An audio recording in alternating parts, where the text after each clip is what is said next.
আগে সংস্কার তারপর নির্বাচন হবে বলে মন্তব্য করেছেন ইসলামী আন্দোলন বাংলাদেশের নায়েবে আমির মুফতি সৈয়দ মোহাম্মদ ফয়জুল করিম। তিনি বলেছেন, ইসলামী আইন বাদ দিয়ে আমরা ভিন্ন কোনো আদর্শের কল্যাণ রাষ্ট্র চাই না, আর বিচার বিভাগ পরাধীন থাকলে কল্যাণ রাষ্ট্র সম্ভব নয়।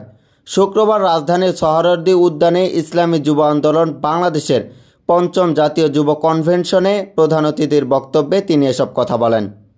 জুলাই বিপ্লবের প্রসঙ্গে ফয়জুল করিম বলেন, ইসলামী আন্দোলন বাংলাদেশ যেভাবে দলীয় ব্যানারে জুলাই বিপ্লবে মাঠে ছিল, অন্য কোনো রাজনৈতিক দল সেভাবে মাঠে ছিল না।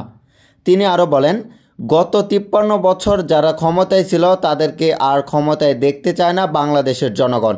ফয়জুল করিম বলেন, নারীদের জন্য সংরক্ষিত আসন মানি না, নারীরা সরাসরি নির্বাচন করবে। নারীদের জন্য কোটা চাই না, আমরা কোটা বিরোধী আন্দোলন করেছিলাম, এখন আর কোটা চাই না। তিনি আরও বলেন, যুব সমাজ জাগ্রত হলে জাতি জাগ্রত হয়। অন্তর্বর্তীকালীন সরকার কিছু সংস্কার করেছে, তার মধ্যে রাষ্ট্র সংস্কার আছে। অনেকে সংস্কার চায় না, চায় নির্বাচন। আগে সংস্কার হবে, পরে হবে নির্বাচন। বিচার বিভাগের স্বাধীনতা চাই, বিচার বিভাগ স্বাধীন না হলে ভালো ও কল্যাণমুখী রাষ্ট্র হতে পারে না।